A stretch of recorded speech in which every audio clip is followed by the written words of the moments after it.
Et si la personne que tu crois être n'était qu'un masque façonné par la peur, les habitudes et les attentes du monde?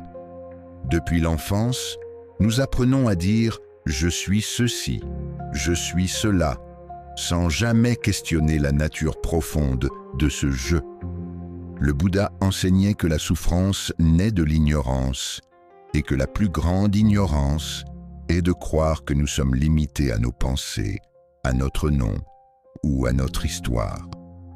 Dans cette vidéo, nous allons explorer 10 pratiques bouddhistes qui ne cherchent pas à te transformer en quelqu'un d'autre, mais à t'aider à retirer les voiles qui cachent ce que tu es déjà. Ces pratiques ne demandent ni foi aveugle, ni fuite du monde, seulement une chose rare, une présence sincère. Respire profondément et entre avec moi au-delà du mental, là où commence la découverte du vrai toi. La première porte vers le vrai soi ne s'ouvre pas dans l'effort ni dans la lutte, mais dans un geste presque invisible, celui de regarder sans vouloir saisir, d'être présent sans chercher à corriger ce qui apparaît, car observer sans s'identifier, c'est apprendre à demeurer là où rien n'a besoin d'être défendu.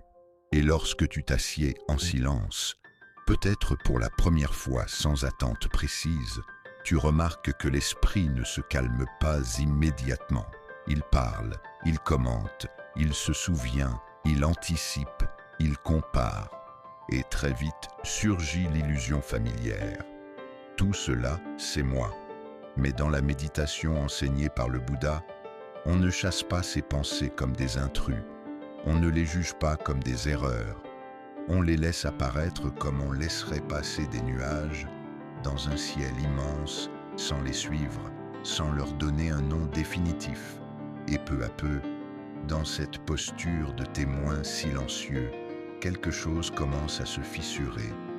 L'évidence supposait que tu étais pensé, car une question subtile naît d'elle-même, sans être formulée. Si je peux voir une pensée apparaître et disparaître, alors qui est celui qui la voit?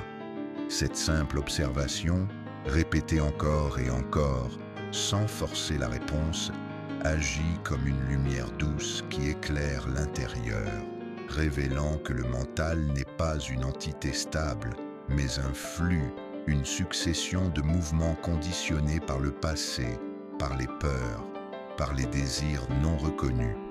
Et lorsque tu observes un souvenir surgir, puis se dissoudre, tu réalises qu'il n'a pas plus de solidité qu'un reflet sur l'eau. Pourtant, tu t'y es identifié toute ta vie, tu as bâti une histoire, une identité, une image de toi à partir de ces fragments mouvants. Et c'est ici que la lucidité silencieuse commence à faire son œuvre. Elle ne détruit rien, elle révèle simplement que ce à quoi tu t'accrochais n'était jamais fixe, jamais vraiment tien. Dans cette pratique, il n'y a pas de victoire spectaculaire, pas de moment grandiose, seulement une intimité nouvelle avec l'instant, une manière d'habiter chaque seconde sans la remplir de commentaires. Et parfois, entre deux pensées, un espace apparaît, bref, presque imperceptible, mais profondément vivant. Un espace où il n'y a ni passé à regretter, ni futur à craindre, seulement une présence claire, nue, consciente d'elle-même, sans avoir besoin de se nommer. Et c'est souvent à cet instant que l'on comprend, non par un raisonnement, mais par une évidence intérieure, ce que le Bouddha voulait dire lorsqu'il affirmait que l'attachement au mental est la racine de la souffrance. Car tant que tu crois être la voix dans ta tête, tu es emporté par chacune de ces tempêtes. Mais lorsque tu la vois comme un phénomène parmi d'autres, elle perd son pouvoir de domination. Observer sans s'identifier ne signifie pas devenir froid ou distant. Au contraire, cela permet de ressentir pleinement sans se noyer, de reconnaître la peur sans être paralysé, de voir la colère sans devenir violent, de laisser la tristesse traverser le cœur sans qu'elle définisse ton existence, Et plus tu demeures dans cette observation lucide, plus une qualité de stabilité apparaît, une stabilité qui ne dépend pas du calme extérieur, mais de la reconnaissance intérieure que tu es le ciel et non les nuages, l'océan et non les vagues. Et même lorsque le mental s'agite à nouveau, car il le fera, tu ne t'y perds plus complètement. Tu sais désormais qu'il existe un lieu en toi qui observe sans bruit, sans jugement, sans peur. Cette pratique transforme peu à peu ta relation à toi-même. Tu cesses de te raconter sans cesse. Tu écoutes davantage, tu ressens plus finement. Et dans cette écoute profonde, tu découvres que le silence n'est pas vide. Il est intelligent, attentif, vivant. Il est cette lucidité silencieuse qui était déjà là avant chaque pensée, avant chaque émotion, avant chaque identité que tu as endossée. Et en demeurant avec elle, instant après instant, respiration après respiration, tu commences à percevoir que le vrai toi n'est pas quelque chose à atteindre, mais quelque chose à reconnaître, ici même. Dans cette capacité simple et radicale d'observer sans t'identifier, de voir sans te perdre, d'être présent sans te réduire à ce qui passe, tout change. Mais l'esprit humain agit souvent comme s'il pouvait négocier avec le temps, comme si en serrant assez fort certaines formes, un corps jeune, une émotion agréable, une relation rassurante, une situation stable, il était possible de suspendre le mouvement de la vie, et c'est précisément cette résistance silencieuse au changement qui crée une tension constante, presque invisible, une fatigue intérieure que beaucoup ressentent sans en connaître la source, car l'enseignement de l'impermanence, qu'en Pali le Bouddha nommait Anicca, ne pointe pas d'abord vers la perte, mais vers cette lutte permanente contre ce qui est déjà en train de se transformer. Méditer sur l'impermanence, ce n'est pas adopter une vision pessimiste de l'existence, c'est regarder la réalité sans filtre, sans arrangement mental. C'est reconnaître que chaque souffle est neuf et que le précédent ne reviendra jamais, que chaque battement du cœur est unique et que même les émotions que tu crois connaître intimement n'apparaissent jamais deux fois de la même manière. Lorsque tu observes ton corps avec cette lucidité, tu vois qu'il est un processus plutôt qu'un objet, une danse de sensations, de tensions, de relâchement, de chaleur et de froid. Et pourtant tu dis « mon corps » comme s'il s'agissait d'une possession stable, alors qu'il se renouvelle sans cesse, cellule après cellule, jour après jour, échappant à toute tentative de contrôle total. Cette pratique devient plus profonde lorsque tu l'appliques aux émotions. La joie monte, se transforme, disparaît. La tristesse arrive, sans prévenir, s'installe un moment, puis s'efface. Même la colère, que l'on croit solide et puissante, n'est qu'une vague conditionnée par des causes et des conditions précises, et en voyant cela directement, non comme une idée mais comme une expérience vécue, tu commences à comprendre que t'identifier à ces états passagers revient à bâtir ta maison sur du sable. Le Bouddha utilisait souvent des images simples pour transmettre cette vérité. Une flamme qui vacille, une bulle à la surface de l'eau, une goutte de rosée au soleil du matin, non pour nier la beauté de ces phénomènes, mais pour montrer qu'ils sont précieux précisément parce qu'ils ne durent pas. Et lorsque tu contemples une fleur qui se fane sans détourner le regard, sans te raconter qu'elle aurait dû rester belle plus longtemps, quelque chose en toi se détend. Une acceptation silencieuse s'installe, non comme une résignation, mais comme une intimité avec le réel tel qu'il est. L'impermanence devient alors un réveil brutal pour l'illusion du contrôle. Tu réalises que beaucoup de tes souffrances ne viennent pas de la perte elle-même, mais de l'idée que tu aurais dû pouvoir l'éviter.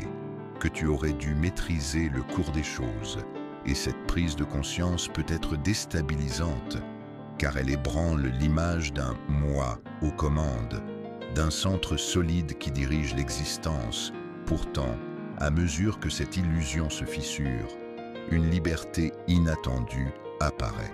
Si tout ce que tu peux perdre, ton statut, ton apparence, tes rôles, même certaines croyances, n'est pas toi, alors la question « qui suis-je » cesse d'être abstraite et devient brûlante, vivante, presque urgente, non pour recevoir une réponse intellectuelle, mais pour être explorée dans l'expérience directe de chaque instant qui naît et meurt. En cessant de t'accrocher, tu ne deviens pas indifférent. Au contraire, tu deviens plus présent, car tu sais que chaque rencontre est unique, que chaque parole peut être la dernière, que chaque regard est irréversible. Et cette conscience aiguë de la fragilité de toute chose rend le cœur plus attentif, plus humble, plus vrai. Peu à peu, une paix étrange s'installe, une paix qui n'est pas l'absence de changement, mais une stabilité intérieure qui ne dépend plus de ce qui reste ou de ce qui part, une stabilité enracinée dans la compréhension que la vie n'a jamais promis la permanence, seulement le mouvement. Et lorsque tu cesses de lutter contre ce mouvement, tu découvres que quelque chose en toi demeure intact, non pas comme une entité figée, mais comme une capacité à accueillir, à ressentir, à comprendre sans s'effondrer, et c'est là que se révèle une sagesse discrète. Le vrai toi n'est pas ce qui change sans cesse, mais cette présence consciente qui sait que tout change, qui n'exige plus que le monde se conforme à ses attentes et qui trouve dans l'impermanence elle-même une porte ouverte vers une liberté plus vaste que le contrôle. Dans la voie bouddhiste, la connaissance de soi ne se dévoile pas en se retirant du monde comme on fermerait une porte, mais en s'y ouvrant avec un cœur suffisamment vaste pour accueillir la fragilité humaine sous toutes ses formes, car la compassion n'est pas un sentiment accessoire. Elle est un mode de perception, une manière de regarder l'autre sans le réduire à ses actes, à ses mots ou à ses erreurs. Et lorsque tu pratiques karuna, la compassion, et metta, l'amour bienveillant, quelque chose de profondément inattendu se produit. Au lieu de renforcer ton identité, cette pratique commence à l'assouplir, comme si les murs invisibles qui te séparaient du reste du monde perdaient peu à peu leur rigidité. Souhaiter sincèrement que l'autre soit libre de la souffrance n'est pas un geste moral imposé, c'est une reconnaissance silencieuse que la douleur que tu portes en toi n'est ni unique ni isolée, qu'elle prend simplement des formes différentes selon les vies, les histoires et les circonstances, et lorsque cette compréhension descend du mental vers le cœur, la relation à soi-même se transforme. Le Bouddha comparait souvent le cœur fermé à une pièce sans fenêtre. Tout y devient étouffant, même ce qui est familier, tandis qu'un cœur compatissant devient un refuge, non seulement pour les autres, mais aussi pour toi-même, car il n'exige plus la perfection, il n'impose plus de conditions à l'existence. Dans la pratique de metta, tu commences souvent par toi-même, non par égoïsme, mais parce qu'il est difficile d'offrir à l'autre ce que l'on se refuse intérieurement, et en répétant des phrases simples, que je sois en paix, que je sois libre de la souffrance, tu peux d'abord ressentir une résistance, une gêne, parfois même une tristesse enfouie, comme si le cœur révélait ce qu'il avait appris à cacher, et c'est précisément là que le miroir de la compassion devient clair. Il ne te montre pas une image idéalisée, il te montre ce qui est, sans jugement.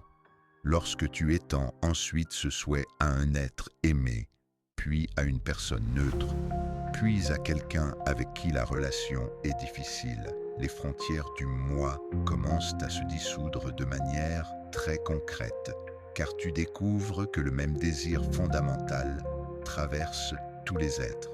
Être reconnu, être en sécurité, être aimé, même lorsque ce désir s'exprime de façon maladroite ou blessante. Cette pratique révèle que la séparation que tu croyais réelle était en grande partie construite par la peur, par le besoin de se protéger, de se distinguer, de se sentir supérieur ou différent, et en voyant cela, non comme une faute, mais comme un conditionnement, le cœur s'adoucit. La compassion devient alors un miroir subtil qui te montre que ce que tu rejettes chez l'autre est souvent ce que tu refuses de voir en toi, et inversement, que ce que tu admires chez l'autre reflète une potentialité déjà présente en toi, attendant simplement d'être reconnue. Dans cette ouverture, la relation cesse d'être un lieu de comparaison ou de défense. Elle devient un espace de rencontre authentique, où chacun apparaît comme un être en chemin, vulnérable, imparfait, mais digne d'attention. Le Bouddha enseignait que comprendre la souffrance est la première noble vérité, et que la compassion est sa réponse naturelle, non comme un devoir, mais comme une conséquence directe de la lucidité, car lorsqu'on voit clairement, il devient impossible de rester indifférent. En pratiquant la compassion au quotidien, dans des gestes simples, dans une écoute réelle, dans une parole moins dure, tu commences à ressentir que ton identité ne s'arrête plus aux limites de ton corps ou de ton histoire personnelle. Elle s'étend, elle circule, elle respire avec les autres. Et cette expérience intime révèle une vérité silencieuse mais bouleversante. Le vrai toi n'est pas une entité isolée cherchant à se protéger du monde.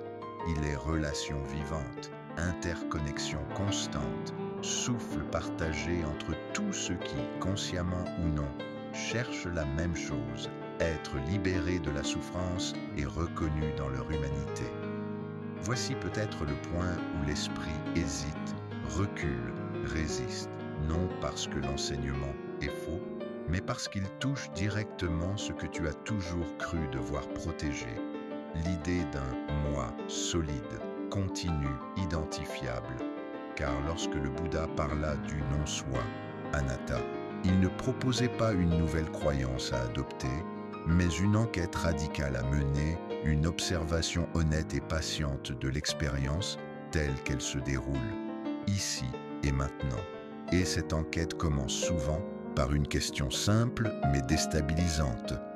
Où est ce moi exactement? Est-il dans le corps, alors que le corps change, vieillit, tombe malade, guérit, se transforme sans jamais demander ton avis? Est-il dans les sensations, alors qu'elles apparaissent et disparaissent plus vite que tu ne peux les saisir? Est-il dans les pensées, alors que tu ne choisis pas la plupart d'entre elles et qu'elles se contredisent parfois d'un instant à l'autre? Est-il dans la conscience elle-même, alors que celle-ci est tantôt claire, tantôt confuse, tantôt absente dans le sommeil profond? Plus tu observes avec précision, sans chercher à obtenir une réponse rassurante, plus tu découvres que ce que tu appelais « moi » n'est en réalité qu'un assemblage de processus, un enchevêtrement de conditions, un mouvement perpétuel auquel tu as donné un nom pour te sentir stable dans un monde instable. Anatta ne dit pas « tu n'existes pas », il dit quelque chose de bien plus subtil et libérateur. Tu n'existes pas de la manière dont tu croyais exister. Et cette distinction change tout, car ce personnage que tu défends, que tu compares, que tu juges, que tu améliores ou que tu condamnes sans cesse, n'est pas une entité réelle, mais une construction mentale, un récit continuellement mis à jour à partir de la mémoire, de la peur et du désir. Et tant que tu prends ce récit pour une vérité ultime, tu vis dans une tension constante, obligé de maintenir une image, de protéger une position, de justifier une identité. La pratique du non-soi consiste à regarder ce mécanisme fonctionner sans intervenir, à voir comment le sentiment de « je » apparaît, se renforce, puis se dissout lorsque certaines conditions changent. Et dans cette observation directe, quelque chose d'étrange se produit. Rien ne s'effondre, rien ne disparaît. La vie continue exactement comme avant. Les actions se font, les paroles se prononcent, les décisions se prennent, mais sans ce centre rigide qui revendiquait la propriété de chaque expérience. C'est souvent là que surgit une peur subtile. Si je ne suis pas ce moi, alors qui vit? Qui aime? Qui choisit? Et pourtant, lorsque tu regardes honnêtement, tu réalises que la vie a toujours vécu à travers toi, bien avant que tu n'aies une idée claire de toi-même, que le cœur battait avant toute intention, que la respiration se faisait sans identité, que la conscience était déjà là avant le premier mot « je ». Et cette reconnaissance ne mène pas au vide, mais à une immense simplicité. Le poids de l'ego, ce besoin constant de se définir, de se comparer, de se positionner, commence à se relâcher, non par un effort volontaire, mais parce qu'il n'a plus de fondement solide. Et avec ce relâchement, apparaît une légèreté que beaucoup décrivent sans pouvoir la nommer. Une liberté qui ne dépend pas du succès, de l'échec, de l'approbation ou du rejet. Tu n'as plus besoin de prouver qui tu es, parce qu'il n'y a plus de personnage à défendre. Plus besoin de contrôler chaque situation pour protéger une image fragile. Plus besoin de lutter contre la réalité pour qu'elle corresponde à une identité préfabriquée. Et cette liberté n'est pas une fuite du monde. Elle est une intimité totale avec ce qui est. Le Bouddha comparait parfois l'ego à un nœud trop serré. Ce n'est pas en tirant dessus qu'on le défait, mais en cessant de le contracter. Et la pratique du non-soi agit exactement ainsi. Elle ne combat pas l'ego, elle le prive simplement de la tension qui le maintenait en place. Lorsque l'illusion du moi se relâche, tu découvres une présence ouverte, sans centre fixe, mais pleinement consciente, capable d'accueillir la joie sans s'y attacher, la douleur sans s'y perdre, l'incertitude sans paniquer. Et cette présence n'est pas distante ou froide, elle est étonnamment vivante, réceptive, disponible. Le vrai bouleversement de l'enseignement d'Anatta n'est pas philosophique, il est existentiel. Il te montre que la liberté que tu cherchais en devenant quelqu'un de mieux se trouvait en cessant de croire que tu devais être quelqu'un de défini, et dans cette absence de soi figée, la vie peut enfin circuler sans entrave, légère, fluide, spontanée, non plus comme un problème à résoudre, mais comme une expérience à vivre pleinement, instant après instant, sans propriétaire, sans défense, sans masque. Découvrir le vrai toi n'est pas un accomplissement spectaculaire, mais un retour. Un retour à la simplicité, à la clarté, à cette présence silencieuse qui a toujours été là, même dans tes moments de doute. Les pratiques bouddhistes ne promettent pas une vie sans douleur, mais une relation nouvelle à l'expérience, plus consciente, plus compatissante, plus libre. Comme le disait le Bouddha, sois une lampe pour toi-même. Si cette vidéo a résonné en toi, prends un instant, ferme les yeux et observe. Qui est-ce qui écoute en ce moment? Si tu souhaites continuer ce voyage au-delà du mental, abonne-toi à la chaîne et partage ce silence éveillé avec le monde.